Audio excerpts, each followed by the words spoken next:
ரபுல்லாலமீன் அல்லாஹ் ஜல்ல ஷானஹு தஆலா நம்மையும் நாம் தொழுத இந்த சுபஹனுடைய தொழுகையையும் நம்மிடத்திலிருந்து பரிபூரணமாக கபூல் செய்வானாக.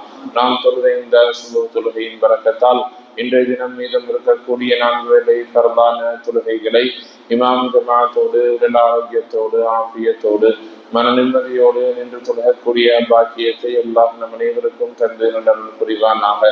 இன்றைய நாளில் நாம் மேற்கொள்ள இருக்கிற வியாபாரங்கள், விவசாயங்கள், பொருட்கள் வாங்கல் அனைத்திலும் அல்லாஹ் நிரப்பமான லாபத்தையும் அபிவிருத்தியையும் பரக்கத்தையும் தந்து நல்லவர்கள் புரிவானாக.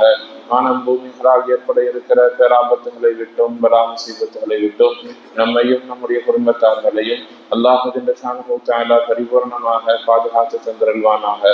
காலம் எல்லாம் நீடித்த உடல் ஆரோக்கியத்தோடு இறுதி வரை இறைவனை நின்று வணங்கக்கூடிய நல்ல நசீபோடு வாழக்கூடிய தௌஃபீக்கை அல்லாஹ் நம் அனைவருக்கும் தந்திருவானாக. ஆமீன் ஆமீன் யா ரப்பல் ஆலமீன்.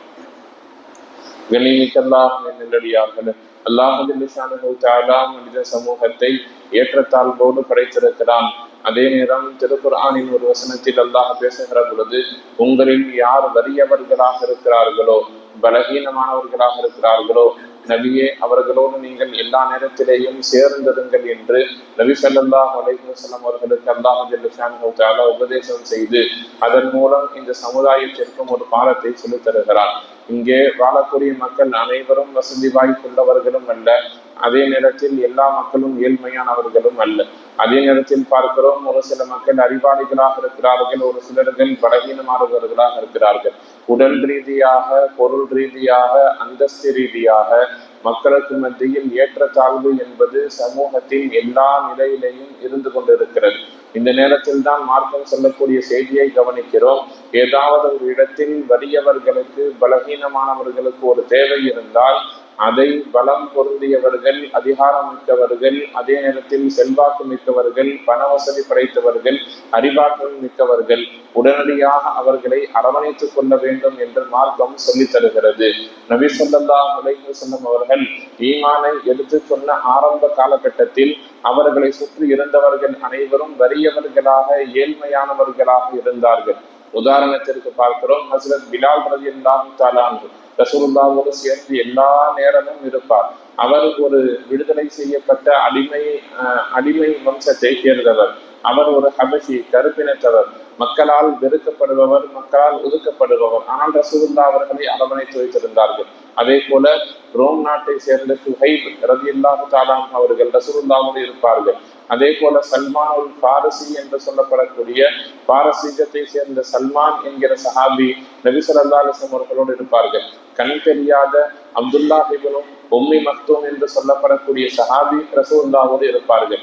இது மாதிரி நபியை சுற்றி வறியவர்களும் ஏழ்மையானவர்களும் எல்லா நேரத்திலையும் சுற்றி இருக்கக்கூடிய நேரத்தில் நபி ஸல்லல்லாஹு அலைஹி வஸல்லம் அவர்களை சந்திப்பதற்கு அரபியினுடைய உயர் குலத்தை சேர்ந்த வசதி வாய்ப்பு மிக்கவர்கள், செல்வாக்கு மிக்கவர்கள் வருகிறார்கள்.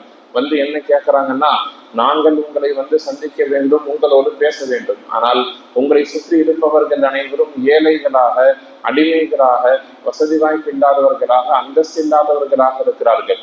நீங்கள் அவர்களை விரட்ட வேண்டாம், எங்களுக்கென்று ஒரு குறிப்பிட்ட நேரத்தை கொடுங்கள். அந்த நேரத்தில் நாங்கள் மட்டும்தான் உங்களோடு பேச வேண்டும், இவர்கள் வரக்கூடாது. எங்களுக்கு தனியாக நேரம் கொடுங்கள், நாங்கள் தனியாக உங்களை சந்திக்கிறோம் என்று கேட்ட பொழுது நபி ஸல்லல்லாஹு அலைஹி வஸல்லம் அவர்கள் இறைவனுடைய பதிலை எதிர்பார்த்து காத்திருந்தார்கள். அல்லாஹ் இறைவசனத்தை இறக்கினான். வலா தத்ருதில் லதீன யதுஊன ரப்பஹும் பில் கதாதி வல் அஷியி யுரீதுன வஜ்ஹஹு.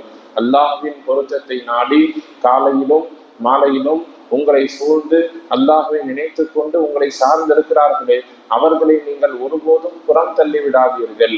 யார் இபாதத்தோடு இருக்கிறார்களோ அவர்களுக்கு முக்கியத்துவம் கொடுங்கள். உங்களை சுற்றி இருக்கக்கூடிய வறியவர்களை கவனியுங்கள், ஏழ்மையானவர்களை அரவணைத்துக் கொள்ளுங்கள். எல்லா நேரத்திலையும் ஏழைகளோடு சேர்ந்திருங்கள் என்று நபி ஸல்லல்லாஹு அலைஹி வஸல்லம் அவர்களுக்கு அந்த வசனத்தில் அல்லாஹ் அறிவுறுத்தினான். எனவே ரசூலுல்லாஹுடைய துஆக்களில் பெரும்பான்மையான நேரங்களில் ஒரு துஆ இடம்பெற்றிருக்கும். அல்லாஹும்ம அஹீனி மிஸ்கீனா, யா அல்லாஹ் என்னை மிஸ்கீனாக, ஏழையாக வாழ வைப்பாயாக. அமித்னி மிஸ்கீனா, ஏழையாக மரணிக்க செய்வாயாக, வஹ்சுர்னி ஃபீ ஸும்ரத்தில் மசாகீன், நாளை ஏழைகளுடைய கூட்டத்தில் என்னை எழுப்புவாயாக என்று நபி ஸல்லல்லாஹு அலைஹி வஸல்லம் துஆ செஞ்சாங்க. அதே நேரத்தில் இன்னொரு ஹதீஸை நாம் பார்க்கிறோம், செல்வந்தர்களை விட, பொறுப்புகள், அதிகாரங்கள், செல்வம், பதவி எல்லாம் கொடுக்கப்பட்டவர்களை விட இல்லாதவர்கள், எதுவும் கொடுக்கப்படாதவர்கள் நாளை சொர்க்கத்தில் பல வருடங்களுக்கு, பல 100 வருடங்களுக்கு முன்பதாகவே நுழைந்து விடுவார்கள் என்று கூட நபி ஸல்லல்லாஹு அலைஹி வஸல்லம் அவர்கள் சொல்லியிருக்கிறார்கள். ஆயிஷா ரலியல்லாஹு தஆலா அன்ஹா அவர்களோடு நபி ஸல்லல்லாஹு அலைஹி வஸல்லம் அவர்கள் வீட்டில் இருப்பார்கள்.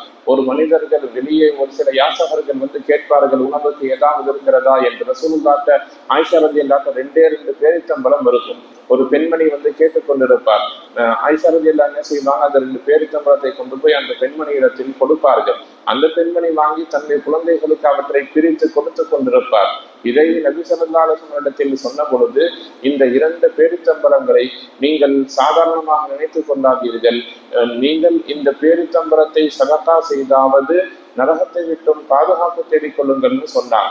இந்த ஹதீஸினுடைய பார்வை எப்படி இருக்கிறது என்று சொன்னா, நம்மிடத்தில் வரக்கூடிய ஏழைகளை அரவணைப்பதற்கு உங்களிடத்தில் அரை பேரித்தம்பளங்கள் இருந்தாலும் கூட அதை கொடுத்தாவது ஏழைகளுக்கு நீங்கள் உதவியாக இருங்கள், இல்லாதவர்களுக்கு அரவணைப்பாக இருங்கள் என்று நபி ஸல்லல்லாஹு அலைஹி வஸல்லம் சொல்றாங்க. அதன் மூலம் உங்களுக்கு என்ன கிடைக்கும்?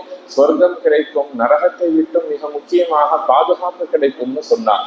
சமுதாயத்தின் பார்வை இன்றைக்கு எப்படி இருக்கிறது சொல்லி சொன்னால், இருப்பவர்களுக்கு ஒரு நீதி, இல்லாதவர்களுக்கு ஒரு நீதி என்கிற அடிப்படையில் சமுதாயத்தின் பொது ஸ்தலங்களிலே, பொதுவான இடங்களில் தவறு செய்யக்கூடியவர்கள் அல்லது பெரும் குற்றம் புரியக்கூடியவர்கள் வசதி வாய்ப்புள்ளவர்களாக இருந்தால் அவர்களுக்கென்று தனியாக ஒரு நீதி வழங்கப்படுகிறது. அதே நேரத்தில் இல்லாதவன் ஒரு தவறு செய்கிற பொழுது சமுதாயமும் மக்களும் அவர்களை அணுகக்கூடிய விதம் வேறு விதமாக இருப்பதை நாம் பார்க்கிறோம். இது ஆக பெரும் குற்றமாக இஸ்லாம் சொல்லி தருகிறது. பொது இடத்துல யாராச்சும் ஒரு தப்பு பண்ணிட்டா, இல்லாதவர்கள் என்று சொன்னால் அல்லது அவர்களால் திரும்ப எதுவும் செய்ய முடியாது என்கிற சூழ்நிலை இருந்துச்சுன்னு சொல்லி சொன்னால் அவர்களை நாம் மிக வன்மையாக கண்டிக்கிறோம், தண்டிக்கிறோம். ஆனால் இருக்கக்கூடியவர்கள் தவறு செய்கிற பொழுது மக்களால் அது கண்டு கொள்ளப்படாமல் மறைக்கப்படுகிறது. எனவே தான் நபி ஸல்லல்லாஹு அலைஹி வஸல்லம் அல்லாஹ் பேசுகிற பொழுது சொன்னால், நீங்கள் எல்லா நேரத்திலேயும் ஏழ்மையானவர்களுக்கு அரணாக இருங்கள், அவர்களை நீங்கள் அரவணைத்துக் கொள்ளுங்கள். மார்க்கத்தில ஏற்றத்தாழ்வு என்பது, உயர்ந்த அந்தஸ்து என்பது கல்வியின் அடிப்படையில் தான் இருக்கிறது. ஒருவர் கல்வி பெற்று இருக்கிறார்னு சொன்னா அவரைத்தான் மார்க்கம் உயர்வானவர் என்று சொல்லுகிறதை தவிர வேறு எந்த விதத்திலும் ஒரு மனிதன் சமுதாயத்தில் உயர்ந்தவனாக தன்னை கருதி கொள்ள முடியாது என்பதை மேலே சொன்ன ஆயத்தும் ஹதீஸும் நமக்கு பாடமாக சொல்லித் தருகிறது. எல்லாம் வல்ல ரப்புல் ஆலமீன் அல்லாஹ் ஜல்ல ஷானுஹு தஆலா துன்யாவில் நாம் வாழுகிற காலகட்டங்களில் பலகீனமான மக்களை நம்மால் இயன்ற அளவு அனுசரித்து அவர்களுக்கு தேவையான உதவிகளை செய்து இறைவனின் நெருக்கத்தை, பொருத்தத்தை பெற்று வாழக்கூடிய நல்ல நசீபை நம் அனைவருக்கும் தந்த நல்ல புரிவானாக. வாஹிரு தஅவானா அல்ஹம்துலில்லாஹி ரப்பில் ஆலமீன்.